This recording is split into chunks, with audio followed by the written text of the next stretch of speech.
안녕하세요. 정보가 세상을 바꾼다의 인포뱅크입니다. 이번에 전해드릴 내용은 중국 방문한 블링컨 국무장관 빈손 귀가에 대해서 한번 알아보도록 하겠습니다. 여러분의 구독, 좋아요, 그리고 필요하시면 알람 설정까지 부탁드리겠습니다. 최근 중국을 방문한 블링컨 국무장관이 아무런 성과를 거두지 못하고 미국으로 돌아왔습니다. 지금 아무런 성과를 얻지 못할 것이라는 것은 어느 정도 예견된 상황이었죠. 최근 미국이 대중 제재의 수위를 디커플링에서 디리스킹으로 낮췄다 하지만 첨단 산업에 대해서는 여전히 강한 드라이브를 걸고 있기 때문에 중국에서는 이에 대해서 짜증을 내고 있습니다. 여기에 대만 문제도 접점을 찾을 수 없죠. 그러나 한 가지 해결된 문제가 조금 있었으니 그것은 바로 펜타닐에 대한 말하자면 마약에 대한 공급, 이것에 대해서 조금 어느 정도 양보를 얻어냈다. 아직까지는 정확하진 않지만 그런 이야기가 나오고 있습니다. 그리고 중국 내에서도 권력 투쟁이 있는 상황이죠. 잘못 뒷보이면 뒤통수를 맞기 때문에 미국과의 기싸움에서 전혀 양보라는 게 없을 수밖에 없습니다. 자, 그래서 이번에 알아볼 내용은 중국 방문한 블링컨 국무장관 빈손 귀가입니다. 미국 블링컨 국무장관과 중국 시 주석의 만남, 그리고 왕이 외교부장과의 만남이 성사가 됐지만 전체적인 구도로 볼 때 빈손으로 돌아왔다는 평가가 나오고 있습니다. 이번 회담의 가장 큰 현안은 대만 해협과 미국의 제재, 이 두 가지 내용이죠. 그리고 지금 러시아의 우크라이나 침공과 같은 경우는 주요 제재조차 되지 못했습니다. 미국은 이 둘을 연계해서 회담을 진행했고, 또한 러시아의 우크라이나 침공에 대해서도 지금 이야기를 했었지만 이것은 거의 건너뛰고 이야기를 한 것처럼 보이고 있습니다. 미국과 같은 경우는 대만 해협의 문제와 미국 제재의 문제에 대해서 이중 전략을 취하기를 바랬던 것이 지금 미국이죠. 미국은 중국의 대만 해협에서의 군사적 충돌을 막기 위해 양국 간 군사통신 재개를 제안을 했습니다. 그러나 중국과 같은 경우는 미국 정부의 대중 제재, 그래서 디커플링이 아닌 디리스킹으로 바꿨다 해도 지금 디리스킹으로 바꿔도 아무런 제재 변화가 없는 미국의 제재가, 그래서 이번에 미국의 제안을 완전히 걷어차버렸죠. 그리고 여러 분야에 대해서도 서로의 차이만 확인했고요. 이것을 보면 되는데 한 네 가지로 보는데, 미국의 반도체 제재, 그리고 신장 위구르 지역의 인권, 러시아 우크라이나 전쟁, 대만 문제, 이 모든 것들이 서로의 입장 차이만 있었다라고 분석이 나오고 있습니다. 이렇게 말이죠.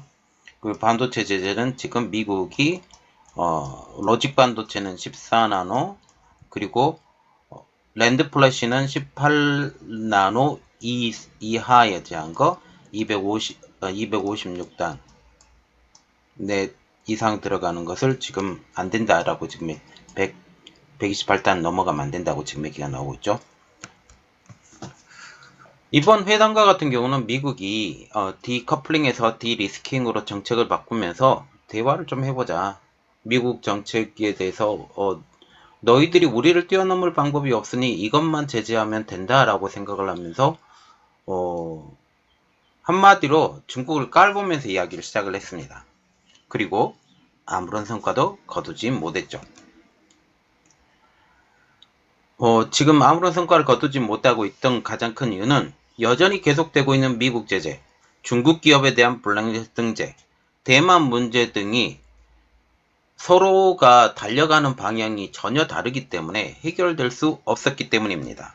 물론 경제적 측면에서는 디커플링에서 디리스킹으로 기조가 바뀌면서 소비재를 중심으로 투자에 숨통이 트였다라는 분석이 나오고 있고, 유럽과 같은 경우는 경제 측면으로는 우리가 들어가 보겠다라고 얘기를 하는 상황에서 유럽에서는 조금 숨통이 트인 상황이죠. 언론에서는 관계가 이번에 대화를 통해서 진일보했다라고 발표는 하고 있지만 사실상 별로 바뀐 게 없습니다. 그러면 이 대화에 대해서 미국과 중국의 반응, 그래서 이들은 어떻게 분석을 하고 있는지 한번 알아보도록 하겠습니다. 첫 번째로 보는 것은 미국의 반응입니다. 조 바이든 미국 대통령은 19일 월요일이죠. 오후 양국 관계가 올바른 길로 가고 있다고 생각한다면서 블링컨 장관의 순방에서 일부 진전이 있었음을 시사했습니다. 블링컨 국무장관은 방문 일정 마무리 기자회견에서 미국이 직접 우려를 제기하고 대화 채널을 마련하고 협력 분야를 모색하는 등 순방 목적에 달성했다고 자평하면서도 진전이 간단하지 않다고 덧붙였죠. 결국 이 말입니다. 진전이 간단하지 않고 결국은 진전이 없었다라고 하면서 앞의 말로 이것을 포장했다라는 거죠. 그는 양국 관계가 불안정한 시점에 양측 모두 관계를 안정시키기 위해 노력할 필요성을 인식했다라고 하면서 하지만 진전은 어렵다, 시간은 걸린다, 그리고 그것은 단 한 번의 방문이나 대화의 산물이 되지 않는다. 앞으로 더 나은 의사소통과 참여를 원하는 것이다 라고 강조하면서 이번 회담이 사실상 진전이 없었음을 인정하는 분위기의 말을 했습니다. 그리고 중국의 반응도 한번 보겠습니다. 시진핑 주석은 양측은 또한 진전을 이루었고 몇 가지 구체적인 문제에 대해서 합의에 도달해서 매우 좋다라고 평가를 했죠. 한마디로 립서비스라고 생각을 하시면 됩니다. 중국 측 관계자는 시 주석이 중국은 건전하고 꾸준한 중미 관계를 보기를 희망한다. 양국은 여러 어려움을 극복할 수 있다고는 믿는다고 말했지만 시 주석의 발언 가운데 그가 어떤 진전을 언급하고 있는지는 명확하지 않는다고 전했습니다. 결국 중국 측 관계자도 이렇게 말하고 있죠. 중국 측 관계자도 시 주석의 발언을 한번 보면 어떤 진전을 언급하지도 않았기 때문에 이번에 블링컨 장관의 방중은 효과가 거의 없었다라고 본다라고 지금 얘기를 하고 있는 거죠. 시 주석은 또한 미국이 중국의 합법적인 권익을 해치지 말라라고 촉구했으며 이는 하나의 중국 원칙하에 있는 대만 문제가 향후 잠재적인 위험 요소가 될 수 있음을 말하고 있습니다. 합의된 내용도 물론 있었는데요. 주요 내용에 대해서는 합의를 보지 못했지만 마약에 대해서는 대화가 진행되고 있음을 알 수가 있습니다. 이번 방문 결과로 미국은 펜타닐의 유출을 막기 위해 중국을 훨씬 더 많은 협력이 필요하다는 점을 분명히 했으며 양측은 관련 신무그룹을 구성키로 합의했다라고 밝혔습니다. 딱 이 부분밖에 없다라는 거죠. 또한 블링컨 국무장관은 친강 외교부장에 대해서 미국 방문을 요청했는데 친 부장은 이를 수락했다라고 전하고 있습니다. 그런데 전문가들의 분석을 한번 봐야 되겠죠. 18일 미 블링컨 국무장관이 중국 친강 외교부장과 회담 후 미 국무부 밀러 대변인은 블링컨 장관이 회담에서 미국 국민의 이익과 가치를 옹호했다. 자유롭고 개방적이며 규범에 기반한 질서 있는 세상을 유지하기 위한 비전을 진전시키기 위해 동맹 및 파트너와 협력할 것을 명확히 했다라고 밝혔습니다. 밀러 대변인의 발언을 보면 지난 수년간 중국이 미국의 레드라인을 건들면서도 조금 더 물러서지 않는 것으로 미국이 판단하고 있다라고 분석이 나오고 있는 것이죠. 결국 이번에 대화는 그냥 간보기 그리고 펜타닐의 문제 조금 해결하고 이 정도밖에 되지 않는다라는 거죠. 이번 대화에서 미국과 중국 모두 대만 해협 문제에서 한치도 물러서지 않겠다라고 보여준 것으로 분석되고 있습니다. 이번 미중 회담에서는 우크라이나 문제에 대해서도 언급이 됐습니다. 미국이 중국을 향해서 러시아를 지원해주지 말 것에 대해서 요구를 했는데 지금 현재도 홍콩의 회사를 통해서 반도체가 러시아로 넘어가고 있죠. 현재 중국은 우크라이나를 침공한 러시아를 지원했다가 유럽과의 관계가 급속도로 악화되고 있습니다. 유럽은 러시아의 우크라이나 침공에 대해 긴장하고 있고 중국이 러시아를 지원하면 지원할수록 유럽 중국 간 관계는 더욱더 악화될 것으로 보입니다. 이 때문에 지금 유럽과 같은 경우도 미국과 보조를 같이 맞추기로 한 이유도 여기에 있습니다. 중국에 대한 전문가인 스사는 시 주석이 장기적으로 승산이 없어 보이는 러시아를 위한 어떠한 결과도 맞지 않을 것으로 분석하고 있어서 대놓고는 러시아를 지원하지 못할 것이다 라고 말하고 있죠. 이번 회담의 주요 우제는 대만 문제입니다. 실제 회담 후 외신에 따르면 양측 모두 대만 문제로 대치 중이라는 소식이 들려오고 있습니다.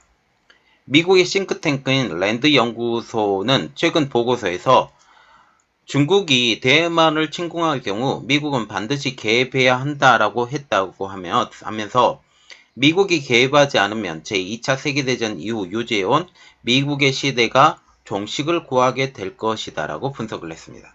결국 중국이 대만을 침공하면 미국은 당연히 여기에 나갈 것이다 라고 하기 때문에 대만 문제에 대해서는 평행성을 긋는다라는 거죠. 미국 내에서도 대만 문제는 미국의 핵심 이익이라는 것입니다. 중국은 대만에 대해 미국과 다른 생각을 가지고 있죠. 시 주석의 입장에서는 대만은 중국 글로벌 전략의 핵심이라는 것입니다.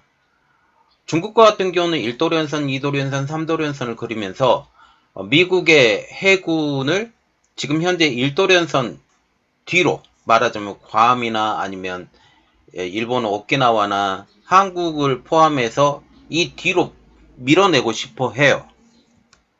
시 주석과 같은 경우는 대만의 통일을 중국 굴기의 상징으로 보고 있다는 사실이죠.